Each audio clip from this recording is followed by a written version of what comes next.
Hello my friends, my name is Kyle Singer, and for the last 3 years here on my channel I've been helping Spanish speakers to learn English through what I believe to be the most natural, most efficient, and most fun way to learn a language, comprehensible input. Now, as you guys can tell, as you can hear and see, I am speaking in English, but for my Spanish speaking friends who are not yet at this level of English, I'm going to put Spanish subtitles so that you can understand what I'm saying, because this is some important information. So, what is comprehensible input? Comprehensible input is a theory of language acquisition developed by Dr. Stephen Krashen, and comprehensible input refers to input or receiving information in a way that the student can understand the language, even if the input includes some unknown elements. And there are several ways that we can make information more comprehensible. Some examples are through the use of drawings, photos, gestures with our hands, speaking slower and more clearly, or with subtitles. Now, I first found comprehensible input on a YouTube channel called Dreaming Spanish, and this channel changed my life.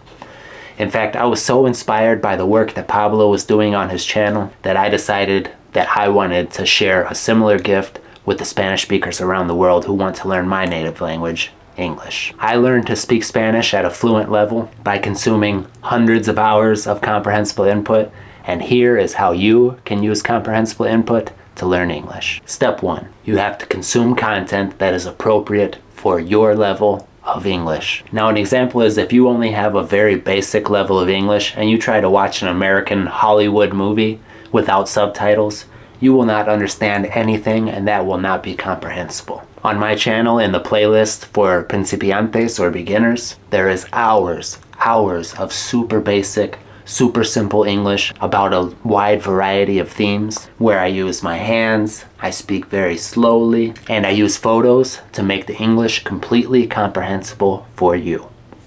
I think this is an excellent place to start if you are learning English from zero or from a very basic level, and I highly recommend that you go check out that playlist. Step 2. You need to gradually increase the difficulty of the content that you are consuming. As the content for beginners becomes easier and easier and you are understanding more and more, you will have to start to search for content that is a little bit more difficult to challenge yourself and continue learning. And by the way, on my playlist for intermediate or intermedio English learners, I have over 200 videos of intermediate English. That's my specialty. And these videos are about any theme that you could possibly think of. Scary things, funny things, life lessons, wisdom, stories. Anything you can imagine, I probably already have an intermediate English video made for just that topic.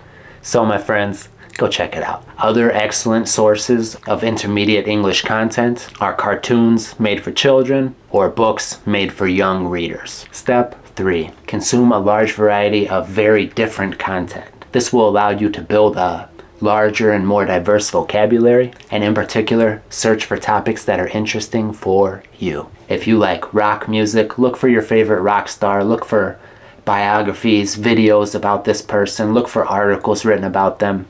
If you like to cook, start reading your recipes in English. Search for YouTube videos about your pastimes, your hobbies, or any other thing that interests you in your day-to-day life in your first language. These are the type of things that you will need to consume in English to be able to express yourself in a normal English conversation. Alright my friends, if you start to follow these steps and start to consume content every day that is at the right level for you, I guarantee that very shortly you will be so surprised by how much you are starting to understand. I know this because it happened to me, okay? I was watching hours and hours of comprehensible input, and then I started to understand more and more, and before you knew it, I was able to have a conversation in Spanish. So guys, there's no such thing as magic. There's no such thing as a quick fix or a way to learn a language without putting in the time. But in my experience, comprehensible input is the best way to spend your time. And it's also the most entertaining and fun. So I appreciate you all spending your time with me, watching this video, and learning how you can use comprehensible input to reach your language learning goals in this new year of 2024. If you feel that this video has helped you out, help me out guys. Give it a like, subscribe to the channel, and share this video with any friends of yours who are also trying to learn a new language this year. Alright my friends, like always, thanks so much for watching, and I'll see you soon.